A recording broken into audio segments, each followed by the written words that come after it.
Welcome to Spiritual Guidance for Daily Living. My name is Carolyn McGee, and I am here with my friend and occasional co-host, Pat Rainville. It is so awesome to have you back with me again. Thank you. It's good to be here. It's been a while, too long. Yes, absolutely. So as always, we like to gather everybody together and just kind of hold the energy. So if it's safe for you, close your eyes, put your feet on the ground, and let's take in 3 deep breaths together.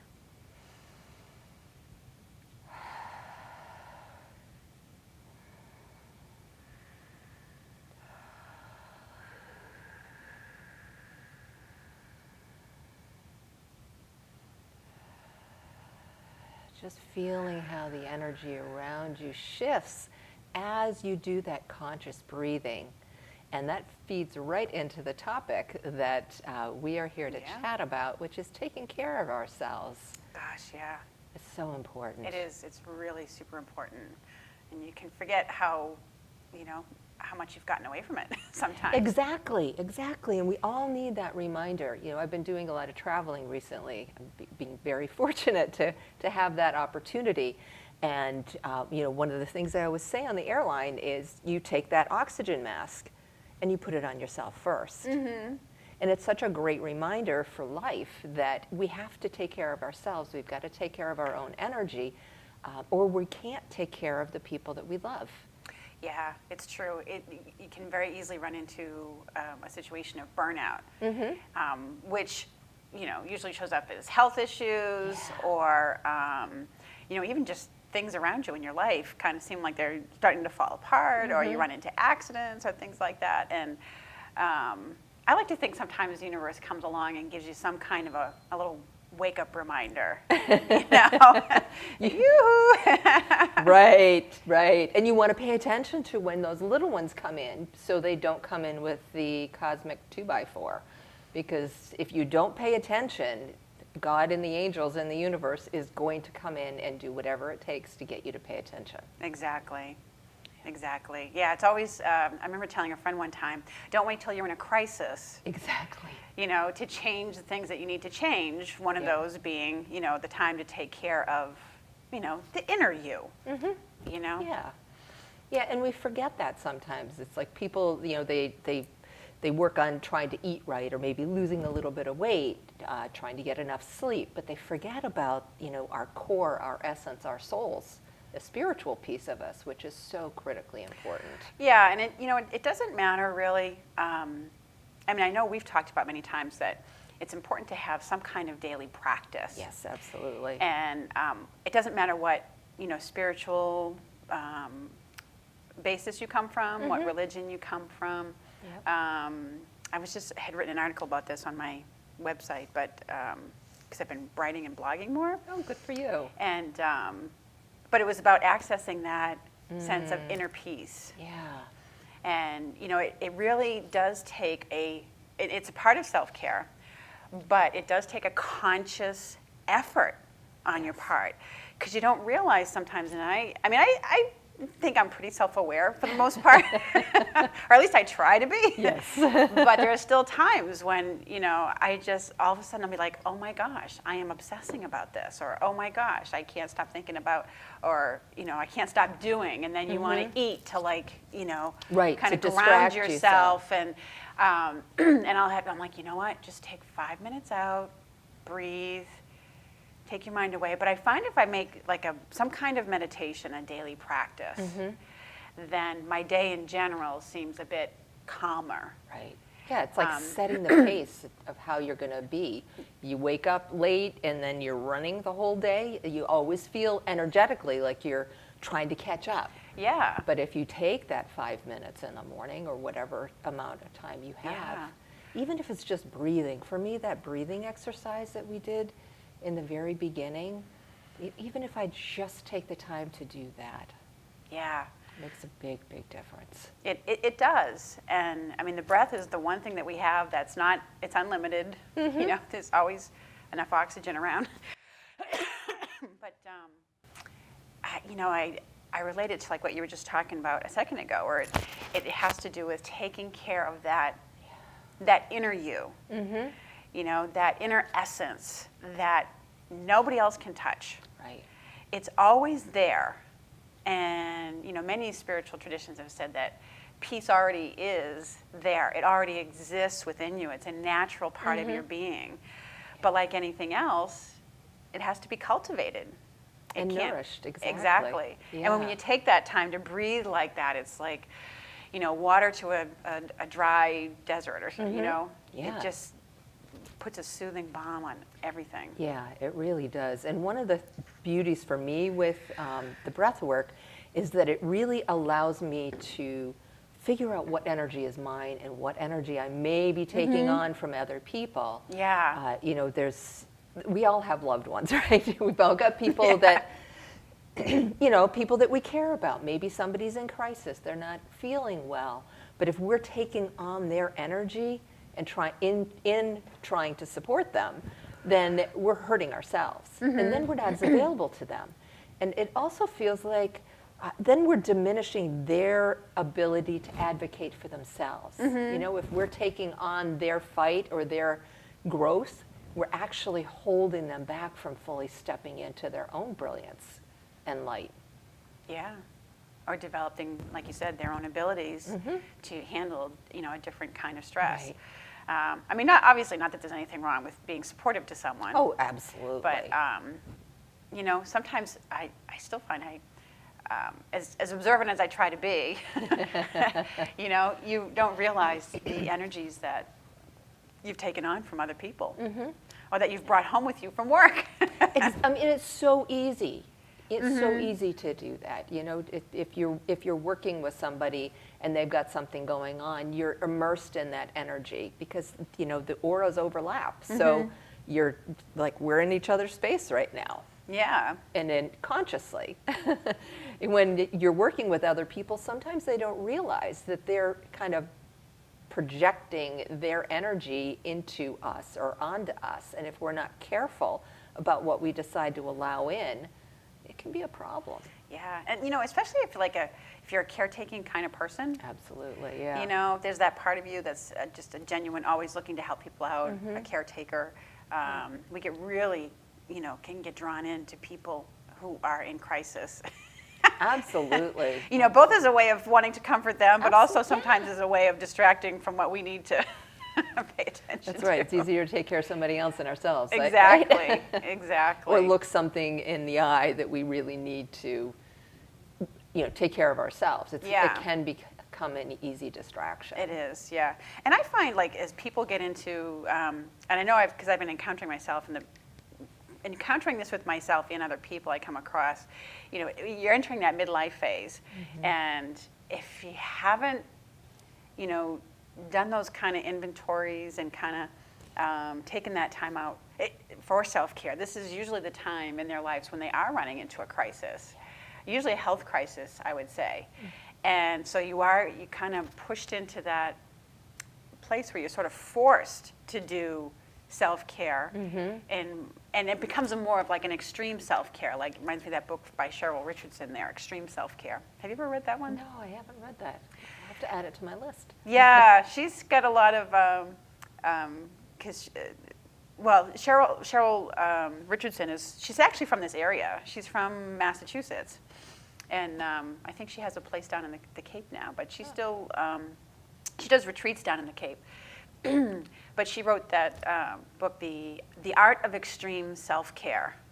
And it's a good one to pick up because, you know, she had a crisis in her life at one point. And then, you know, she encountered a life coach who really kind of made her, you know, take a look at some things in a different way. And it was interesting because one of the self-care practices, she's like, it had to do with saying no. Boundaries, yes. Yes, yeah. That's a big one. You know, and it was funny because this whole chapter was called "Let Me Disappoint You," and it goes so contrary to like what a lot of us. It's like, oh my God, I don't want to disappoint. I'm so afraid of offending someone. You know. That's such a great point. It was a really interesting book because he put her right on the spot and had, you know, like, you know, gosh, Cheryl, you're so good at taking care of the Taking care of everybody else. Yeah, it's a good read. It is. Yeah. It's a very good I read. will definitely check that out. I have some of her oracle cards. I love them. I think her self-care oracle cards came out of probably an after Yep.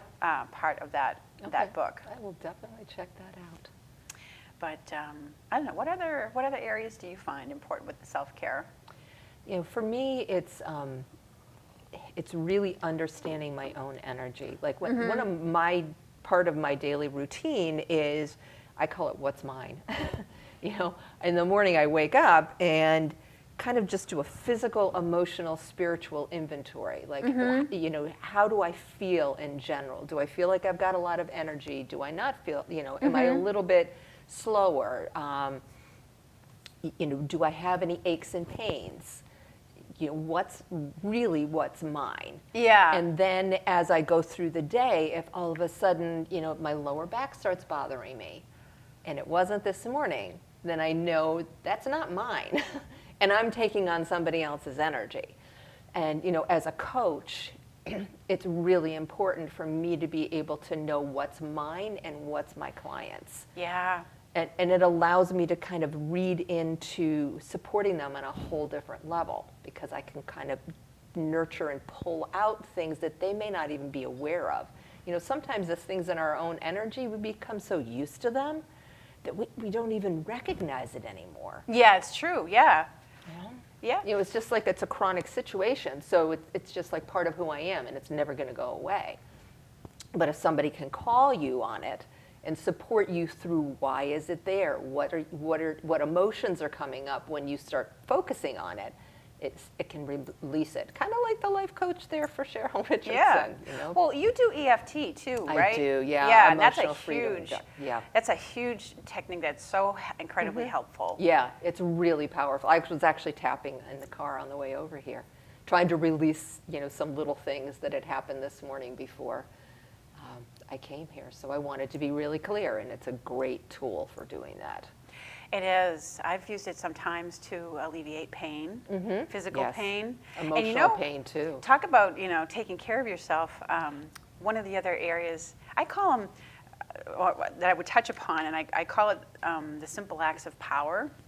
And it's, you know, speaking up for yourself. Because one of the times that I was having this real spasming pain in my foot, right? So I was using the tapping on it.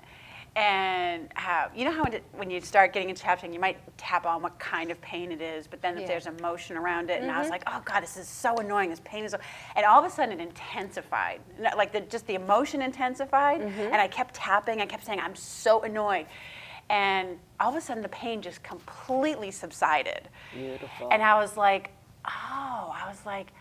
and you know how it brings up things to your awareness, tapping does? Right, you start to get memories or something. So all of a sudden I started to become aware, and I know you can relate to this with coaching, is that there was a lot of little things that were annoying me that I'd been tolerating. And the thing is, with self-care, all it probably would have taken in those instances is just a little bit of speaking up in a nice way, you know? But instead, I just kept blowing it off as no big deal. Because in some ways, it's kind of like, you know, you don't want to make a mountain out of a molehill. It's not. But you know, it's one of the patterns that I find in myself that I have to be careful of with self-care is doing that too much. Because then it becomes like a volcano.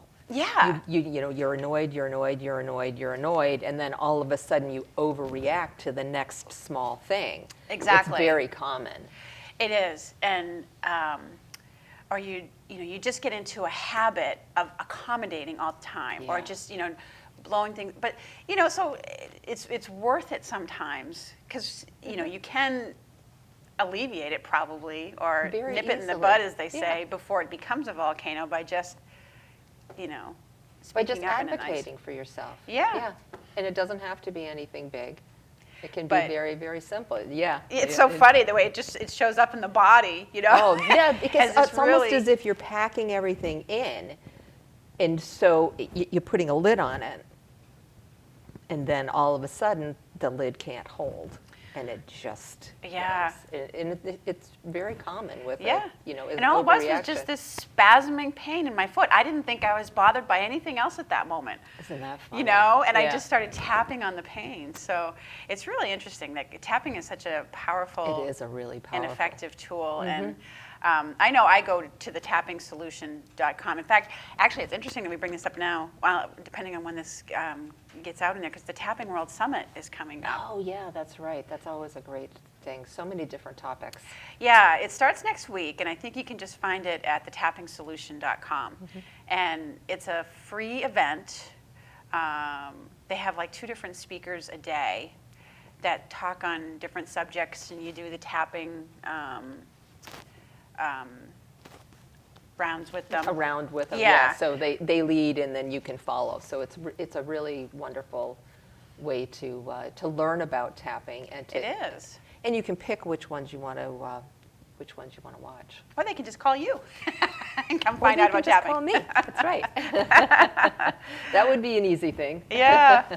But and I know, I mean, now I just found out too the other day, which was a surprise for me, that Mercury just went into retrograde, and which is always a good time. And I say it was a surprise because usually I'm on top of that stuff.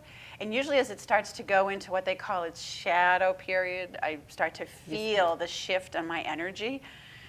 And there was something that happened in my life that recently that I was kind of like, oh gosh, this is like Mercury retrograde, but it's not Mercury retrograde. And then I found out just the other day, I'm like, oh my God. It is. It is. It just went retrograde yesterday. But it's a great time for reflection and it is. making changes and, you know, kind of reorganizing things. And I guess reflection is that word that comes to mind. Yeah, and what I like to do, which is part of my self-care too, is declutter. So Oh, yeah. I use Mercury retrograde times to like go in and decide, you know, do I want to keep this? Do I want to let go of it? I always have a box of things that need to be shredded. So it's my time to go through the box and, you know, organize things, Yeah. let go. That's the time for me. It's like a letting go time and not pushing. You know, I think you know, having a business and you know, being an entrepreneur, sometimes the energy can be a lot of pushing to try and get things done. Yeah. And I have realized over the years that especially during this time frame, I mean, pushing in general isn't good. Oh, You want to yeah. allow, but especially during this time frame, it's more productive actually to allow things to come through versus try to make them happen. Yeah, because when Mercury's retrograde, well, for everything will get delayed anyways. That's part of one of the hallmarks of its thing. You always to expect delays and being rerouted and stuff like that. But you're right. It's just you're better off just kind of going with the flow. You know, being flexible enough to deal with what comes up. And realize that there is this cosmic energy around us so that you plan things. You know, like you're not going to do an expansion in your business or you're not going to, you know, have a major event during that time frame because it's going to be, you know, the energy isn't going to be as supportive. Yeah. Yeah. As it will be once it goes direct again. Yeah, I found that things I planned before it went into retrograde work out fine. But if I try to plan something when it's in retrograde, it doesn't quite work out so well. It doesn't quite come together. But there are other things that, you know, if you go with the flow, that sort of randomly do come together and are very good actually for your own, that, you know, self-care in the sense of it boosts your self-esteem, your sense of self-worth. You know, I find I end up with a lot of reunions sometimes with you're getting together with people. Like we are having a reunion today. Yes, we in are. a manner of speaking. Yes, we are. And I'm getting together with friends later on this week. So it's, you know, but those things are an important part of your self-care. Absolutely, yeah. Also. So. Yeah, and nourishing yourself, you know, having you Yeah. know, extra water, or I love to take an essential oil bath. It's part of my weekly routine just to move that energy through, and it's downtime for me. You know, I completely get away and have that moments or those moments to myself where I'm physically taking care of my body, and I'm also nourishing my soul. It's really important. Yeah, that time for, because, so much of our attention is directed outward. Yeah. It's important for that to ground in that sense of peace. Because the more peaceful we are, the more peaceful things are around us. Absolutely.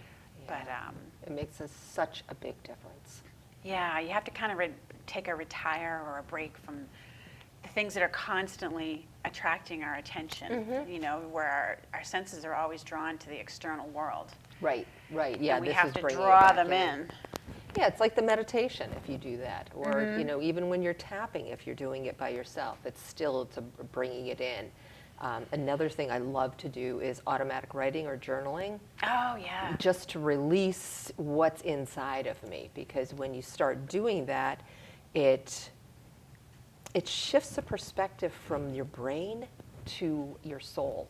And you're allowing that energy to flow through you in a way that it's not being censored or filtered or corrected. Exactly. Yeah, I like the way you phrased that, corrected, because, Well, don't you, when you write, you want to go back and you want to make sure you've got the punctuation correct. I didn't capitalize that, or whatever, I do use the wrong version of there. It's always self-critical or correcting. But if you just do the automatic writing, and I actually do it where I don't even look, I just allow, and so that the writing is sometimes a little bit challenging to figure it out, but the content that flows through me is so much clearer. Yeah. Journaling I have always found too. I always take some time to write every day to just spew out what. Because I find it's like you can be the observer and maybe see the patterns that are going on in your life, which is just part of self-care too. Yes, absolutely. And but as the observer, like you said, you can sit with it and say, where is this coming from? But when you said corrected, what it made me think of was that when I started journaling, it was because the journal was like my friend. The Nice. friend that you could say anything to. You didn't have to, like you said, it's kind of like free writing. You don't have to worry about your language. You don't have to worry about whether your grammar is correct. And there's nobody there who's going to correct you about how you should be thinking or feeling about something. Nice, yeah. It's just your free form, to spew out what, because I don't have to tell you because you're a coach and emotions are energy in motion. They need an outlet. You need to kind of give them their space to be, and then they'll kind of flow and move on. But it's kind of important to have that. I've always valued it anyways. I think it's extremely important. And the other thing I do is pull cards. Shall we? Oh, sure. Yeah. Let's just do one for everybody and see what comes up. Pan. Ooh. What's the message on there? Fertility? Fertility. And for me, fertility is all about self-care, right? Yeah, because nurturing yourself. As you nurture yourself, you create fertile ground.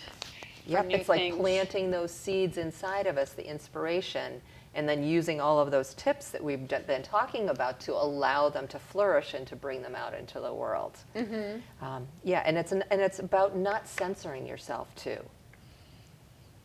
Allowing what is to flourish and not trying to make it into something else that it's not. Like a sunflower will never be a rose, but a sunflower is pretty darn happy being a sunflower. So not comparison, just allowing who we are, our own unique light, to flourish and shine. Yeah, because sometimes there are instances where we need to kind of just tell it like it is. Absolutely, so important. All right, I still work with my archangel cards, but I brought saints and angels too, and I'll pull an archangel for us. Let's see who comes out. Who do we need to hear from? What message would be good for us? Usually wait till one pops out, but I got this one this morning. It's Ariel, spread your wings. That's so beautiful. Don't hold back right now. The timing is perfect, and you are ready to soar. So, and in that picture on that card, she's like stepping off the precipice. So, it's kind of like flying out of your comfort zone a little bit. Leap of faith. Yeah, a bit of a leap of faith. And Yeah, absolutely. flying out of your comfort zone for people watching. And, And there you are. there we go. Saints and angels say you're a leader. Somebody out there. But, I think we're going to see a lot of new leaders step forward in our world. Yeah. And we're certainly, looking for that. And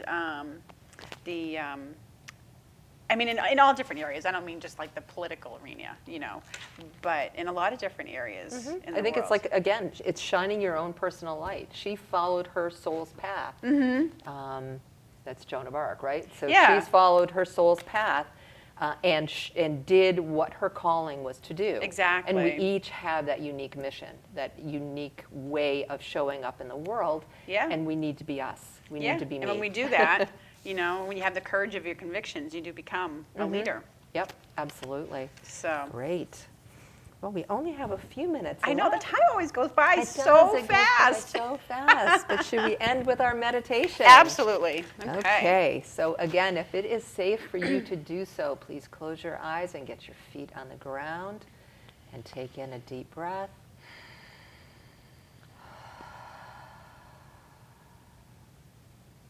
And remembering who you are at your core. The angels are inviting you to imagine your energetic body as a sieve. You're going to allow your emotions to flow through you.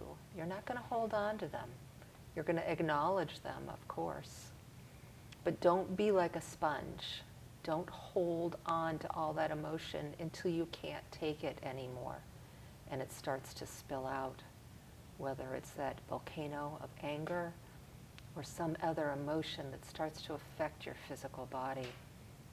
Just allow those energies to flow through you, coming into your awareness to be recognized and acknowledged and then released. Do you have anything to add, Pat?